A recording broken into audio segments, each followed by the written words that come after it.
Welcome, I'm Jan with Apex Predator Music. In this video I'd like to talk about a couple of tricks that I've learned for playing and recording guitars at low volume. Now, like many of you, my free time tends to come at night. I have a toddler who's usually asleep when I'm playing guitar. I'm also married, and I'd really like to stay married, so blowing the windows out of my house with my tube amp cranked up really high to get that sweet overdrive probably just isn't going to work for me. However, there are ways around this. I get totally intoxicated by the analog sound of a tube amp being driven hard. The problem is that high gain distortion on tube amps in particular tends to require a lot of volume. Now, I love my PV6505 Plus, it's an iconic metal amp, but I usually have to really crank it hard to get the sound that I'm looking for. This is where an attenuator comes in really handy, or some people call these a power soak. Basically, this is a device that plugs in between your amplifier and your speaker cabinet. It takes some of the energy coming out of your amplifier and it transforms that into heat instead of sound energy. So what this means is you can drive your tube amp really hard, but at the same time you can limit the amount of sound actually coming out of your speaker cabinet. I use a Bugera PS1 power soak, which has been an excellent value for around $100. Now these units can be anywhere from $100 all the way up to $1,500, or actually a good bit more than that in some cases.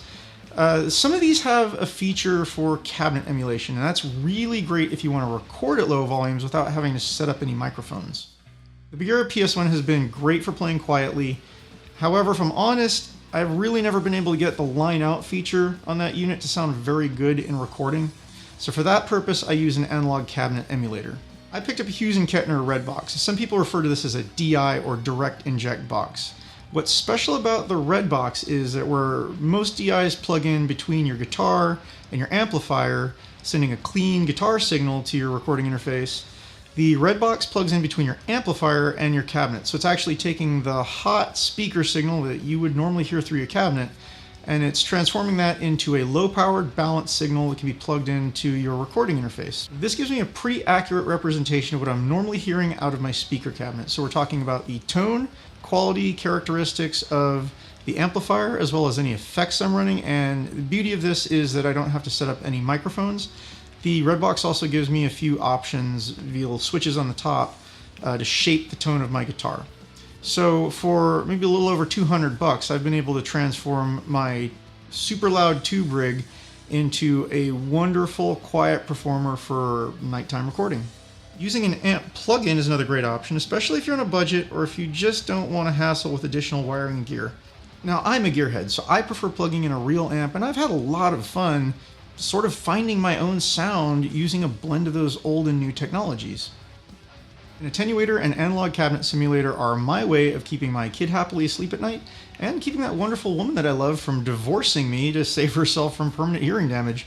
So whether you're in a family setting like me, or maybe you're up against limitations of apartment life, either way, this is a great solution to the problem. There are links to our first two songs in the description below. Definitely check out those videos if you want to hear what it sounds like to record using these tricks. If you like our videos, be sure to subscribe. Don't forget to hit the notification bell below if you want to get updates when we upload new videos. Otherwise, thanks so much for watching. We'll see you in the next video.